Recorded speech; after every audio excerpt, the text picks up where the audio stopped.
இதில் இன்னொரு விஷயம் என்னென்னா, டிஆர்லாம் வந்து ஒரு காலகட்டத்தில் ஏன் அதை பற்றி பேசலைன்னா, ரஜினிகாந்த் கமலஹாசனுக்கு இவங்க 2 பேரும் த்ரெட்டாக இருந்தாங்க. யார்? டிஆரும் பாக்யராஜ் சார். பாக்யராஜ் சார், ஆமாம். ஏன்னா பீக்கில் ஓடுது படம், 250 நாள் 300 நாள் போகுது, காதல் ரசம் புளியுது சொட்ட சொட்ட. இதில் அந்த பக்கம் பாரு பாக்யராஜ் சார் வந்து ஸ்க்ரீன் பிளேயில் விட்டு ஆட்டாடுன்னு ஆட்டுறாரு. இவங்க படம் ஓடிட்டுருக்கு.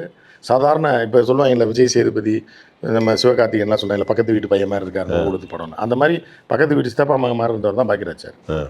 டிஆர் வந்து ஏதோ இந்த லவ் ஃபெயிலியரில் தாடி வளர்த்துட்டு சொந்தக்கார பையன் யாராவது ஒருத்தர் இருப்பான், தாடி வளர்த்துட்டு சுத்தர யாரா அந்த பிள்ளையை பார்த்துட்டு. அது லவ் ஃபெயிலியர்னா தாடி வளர்க்கணுங்கிற அந்த கான்செப்ட் இருக்குல்ல, அது வந்து அதுவே வந்து எனக்கு தெரிஞ்ச இந்த ரயில் பயணங்களில் அந்த இந்த படம் சங்கர் வந்து தாடி வச்சுட்டு சுற்றிட்டு இருக்கிறது. டிஆர் படத்தில் மட்டும்தான் இந்த காதல் தோல்வின்னா அந்த தாடி வச்சுட்டு பார்க்கறதுல தாடி இவ்வளோ பெருசு இருக்கும். ஆமாம், வளர்ந்து. ஏன்னா அவரே அப்படிதான். ஒருவேளை அது அதுக்கப்புறம் தான் ட்ரெண்ட் ஆச்சோ அந்த லவ் ஃபெயிலியர் தாடி. பெரிய அளவில் லவ் ஃபெயிலியர்னா தாடி வைக்கிறது டிஆருக்கு அப்புறம் தான் வந்துச்சு. ஏன்னா டிஆர் யாரோ ஒரு டீச்சரை லவ் பண்ணியிருக்காரு. அந்த லவ் ஃபெயிலியர் அந்த டீச்சர் இன்னும் வேலூரில் தான் வேலை பார்க்குறாரு, இருக்காங்க இன்னும்.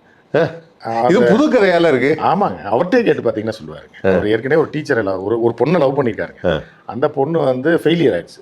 லவ் ஃபெயிலியர் ஆனவர்லாம் தாடி வச்சு சினிமாக்குள்ளே வந்து எப்படி போகிறாரு, காதல் படங்களாக எடுக்க ஆரம்பிச்சாரு. ஆண்களுடைய வழியை அவர் சொன்னார் அந்த காலத்தில். புரியுதா? காதலிச்சு தோத்தவருக்கு தான் அந்த வழி தெரியும். அதனால ஃபர்ஸ்ட் படத்திலே ஹீரோவை கொன்றுவார். இதில் ஒருதலை ராகத்தில் ஏன் கொள்றாருன்னா, பெண்களுடைய அட்ராசிட்டி தாங்க முடியாது. அதையும் வந்து பெண்கள்னு சொல்லாமல் என்ன பண்ணுவார்னா, அவங்க அம்மா அவங்க குடும்ப சூழ்நிலை காரணமாக இந்த பொண்ணு லவ் பண்ணல, அதனால இவன் செத்துட்டாங்க. ரிமோட் கண்ட்ரோல் மாதிரி. புரியுதா உங்களுக்கு?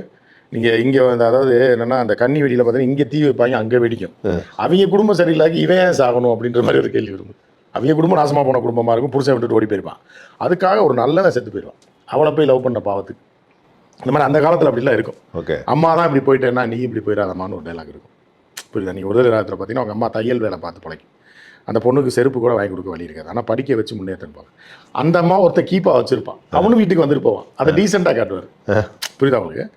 அப்போ வரும்போது என்னென்னா, நான் தான் வந்து அதையும் சோகமாக சொல்லுவேன், நான் தான் இப்படி ஆகிட்டேன் அப்படின்னா.